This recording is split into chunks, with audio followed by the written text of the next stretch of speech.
మరిన్ని వార్తలు సంక్షిప్తంగా వేగంగా చూద్దాం.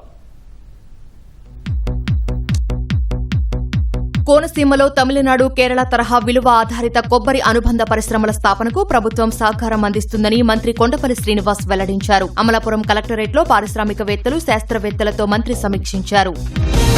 సీఎం చంద్రబాబు సహకారంతో మారుమూల ప్రాంతాల్లో లక్షలు ఖర్చు చేస్తున్నట్లు మంత్రి బీసీ జనార్దన్ రెడ్డి తెలిపారు. నంద్యాల జిల్లా అవుకు మండలంలోని కొండ ప్రాంతాల్లో 64 లక్షల రూపాయలతో నిర్మించిన సీసీ రోడ్లు, డ్రైనేజీలను ఆయన ప్రారంభించారు.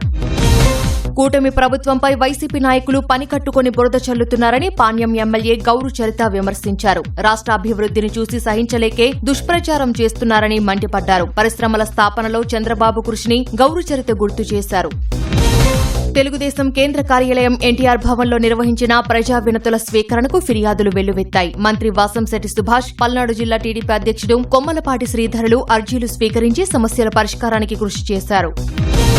కర్నూలు జిల్లా ట్రాఫిక్ పోలీసులకు ఎస్పీ విక్రాంత్ పాటిల్ సమ్మర్ కిట్లను అందజేశారు. కూలింగ్ గ్లాసులు, టోపీ, వాటర్ బాటిల్, కిట్ బ్యాగ్ ను వారికి పంపిణీ చేశారు. వేసవిలో నిరంతరం రోడ్లపైన నిలబడి పనిచేసే సిబ్బందికి ఈ చిన్న సహాయం చేస్తున్నామని ఎస్పీ తెలిపారు.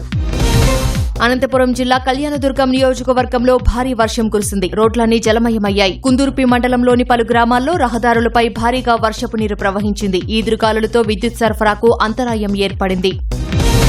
విశాఖ స్టీల్ ప్లాంట్ కోకోవెన్ విభాగంలో పేకాట ఆడుతూ ఉద్యోగులు అడ్డంగా దొరికారు. ఫ్యాక్టరీలో విధులకు డుమ్మా కొట్టి పేకాట ఆడుతున్న 5 ఉద్యోగులను పోలీసులు అదుపులోకి తీసుకున్నారు.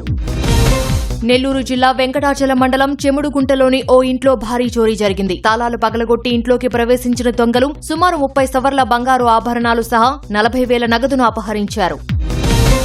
విజయవాడ ఠాగూర్ కేంద్ర గ్రంథాలయంలో వేసవి శిక్షణ తరగతులు ఘనంగా ముగిశాయి. నెల రోజుల పాటు శిక్షణ అందించిన ట్రైనర్లకు జ్ఞాపికలు, వివిధ పోటీల్లో గెలుపొందిన చిన్నారులకు బహుమతులను నిర్వాహకులు అందజేశారు.